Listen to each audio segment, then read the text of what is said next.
Truth and belief. Three truths. Subjective truth. What one has seen, experienced from one's perspective. Objective truth. What information, for example, a photographic device has stored from its perspective. Irrefutable truth. That identical substances under identical circumstances always produce identical results. Belief is a state of the brain that shapes a person with its midpoints.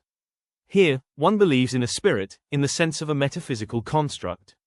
This is often a deeply ingrained belief that cannot be challenged by any argument, however compelling, if the person does not want it. They strive to remain at the midpoint of their belief, which only allows what supports it. Everything else is simply not perceived by the mechanism of the midpoint.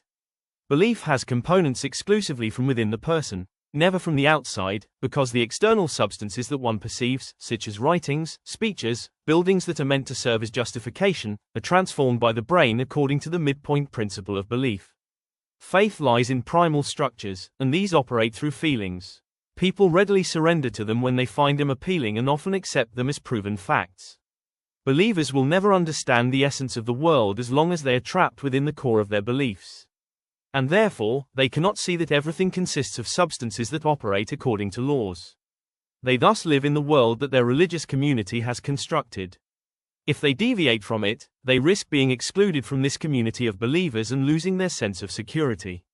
Fundamental questions about reality and truth based on scientific principles are excluded when they challenge their beliefs. Because many people are unaware of their own psychological processes, they believe that spiritual forces operate outside of them, shaping themselves and the world.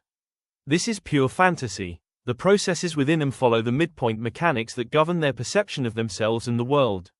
And one more comment on the statement made by people who say, "No one possesses the truth. Truth is that which cannot be disproven according to scientific criteria." That everything consists of substances that operate according to laws is irrefutable. Likewise, identical substances under identical circumstances always produce an identical result. Same substances under the same circumstances always produce the same result. Therefore, this is the truth. And everyone can attain it if they think clearly. In Buddhism, there is the saying, "There is no truth above truth." This perfectly aligns with the definition of truth. Everything consists of substances that operate according to laws.